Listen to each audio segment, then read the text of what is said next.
Dr. Smith, physical therapist here, and welcome to the finance video. Many of you have seen my article I wrote for FitBucks on what to do before you graduated from PT school to have that safety net. And the reason I wrote this article was when I graduated PT school, I really didn't have a safety net, and I was lucky that I was coaching CrossFit at the time and able to go PRN as kind of like a tech at a clinic to make some extra cash. But if I didn't have that, I would have probably had to live on someone else's couch or been homeless for a bit. So that's kind of why I wrote this article, because you have to realize that if you are a PT student, that your loans are not going to be coming in. Your board fees are going to be about $1,000 to $2,000. You're going to need to be paying rent if you're moving. You're going to need to have a place to live. You need to provide for yourself, your family, if you have a wife and kids, and so on.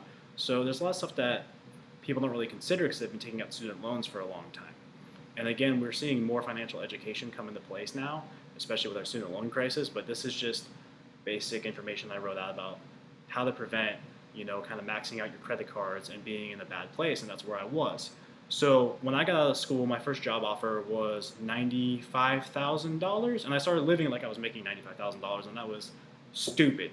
Don't do that, especially when you have maxed out credit cards. So on average, you're going to be making 60 to 80. If you take my course and work in home health, you'll be making 100, 120 plus. That's average pay package you get for my students.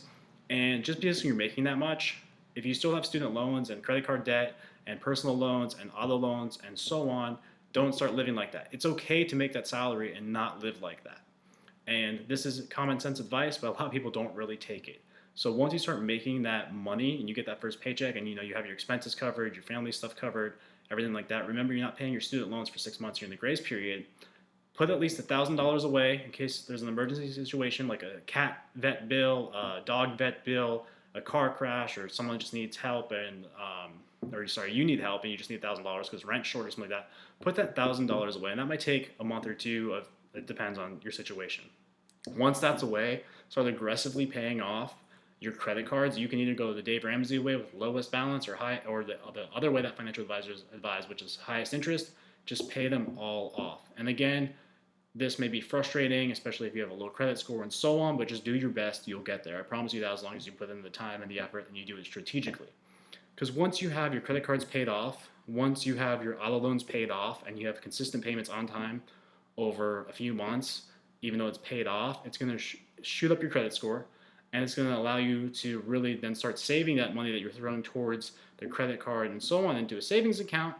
And then once your loans are due, you can still put that saved money into the savings account, but you can put some more money towards the loans. Again, the loans depends on your situation. For that, I recommend you reach out to FitBucks or Will Butler, and they will give you a nice plan on your situation. It's all individual. If you only have $70,000 in loans, then aggressively just attack it and eat it. Or if you have $200,000 plus, then just pay the minimum, honestly, and just put like an extra $1,000 a month in your savings. So that's my best financial advice to you guys. And the reason I say this is then, in a year or two, you want to start your own business, you want to invest in a mastermind, you want to open a CrossFit gym, whatever you want to do, you'll have some extra cash flow to do that. Or if you just want to keep saving, for me, it gives me more peace of mind to know that that account keeps growing and it's always there in case of an emergency or other investments, other avenues. And that's the best advice I can give to you guys. Just because you get a higher paycheck right out of school doesn't mean you need to start living like that, okay? Don't make the mistakes that I made. Make sure that you pay your bills on time. Make sure you don't max out your credit cards. And make sure you live within your means. And just be smart about everything that you do. And always ask for an objective outside opinion from a financial advisor, especially once you get into lots of student loan debt and so on. There's usually lots of strategies out there, but each person's strategy is going to be different.